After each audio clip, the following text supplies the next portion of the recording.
सकते, हम क्या कोई संस्था भी नहीं कर सकती है, कोई न्यूज़ चैनल नहीं कर सकता, आप नहीं कर सकती है। तो मेरा नहीं, मानना अभी है बहस चल रहा है, अभी हाँ बहस पास चल में रहा है बहस तो चल रहा हाँ है। तो वहीं पर सरकार भी कोई नियम बनाती है या फिर कोई बिल लाती है, तो अगर किसी भी एक व्यक्ति नमस्कार, मैं हूं नेहा और आप देख रहे हैं राजनीतिक सोच। आज हमारे साथ कुछ युवा हैं, आइए उनसे जानते हैं। संसद में वक्फ बिल को लेकर के घमासान चल रहा है, सत्ता पक्ष और विपक्ष को लेकर के।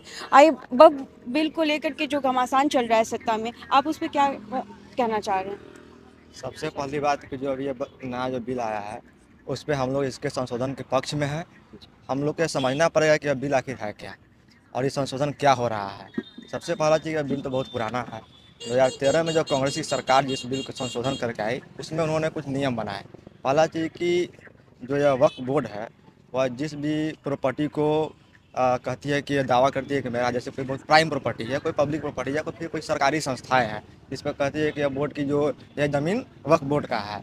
तो इसमें है कि मान लीजिए कि हम कहते हैं ये ज़मीन जो दिख रहा है ये हमारा है, या मेरे संगठन का है, या मेरे बोर्ड का है, तो ऐसा नहीं हो सकता। इसमें क्या है कि साहब आप कोई भी संस्था सरकार के अंदर काम करती है, अगर मान लिया जाए कि अगर वो कह दे कल के लाल किला या मेरे बोर्ड के अंदर मेरा दावा है इस पर, तो ऐसा थोड़ी कि उनका हो जाएगा। और जी, इसका अभी सबसे बहस चल रहा है, अभी हाँ बहस पास चल में रहा है बहस तो चल रहा हाँ है। तो वही बता रहा हूँ मैं कि हम लोग इसके संशोधन के पक्ष में हैं। अब अगर मान लीजिए कि अगर, और इसका सबसे बड़ा लूपहोल क्या है कि यह सरकार के अंदर है, अगर यह कोई किसी चीज़ पे दावा कर रहा है, हम या अगर एक आम पब्लिक के तौर पर हमको लगे कि नहीं ये बोर्ड गलत बोल रही है, तो हम इस पर कानूनन दावा इनके फैसले को नहीं कर सकते, चैलेंज कोर्ट में भी नहीं कर सकते हैं। अगर सरकार भी कोई नियम बनाती है या फिर कोई बिल लाती है, तो अगर किसी भी एक व्यक्ति को इस भारत देश में अगर उससे मतलब कि राजी नहीं है, तो हम उसको कोर्ट में या संविधान के अधिकार में उसको चैलेंज कर सकते हैं। लेकिन इसके जो मतलब इसमें क्या है कि यह बोर्ड जो भी कर देगी उसके इसके फैसलों को हम लोग क्लेम कर ही नहीं सकते, हम क्या कोई संस्था भी नहीं कर सकती है, कोई न्यूज़ चैनल नहीं कर सकता, आप नहीं कर सकती है। तो मेरा मानना है कि जो कांग्रेस के द्वारा जो शायद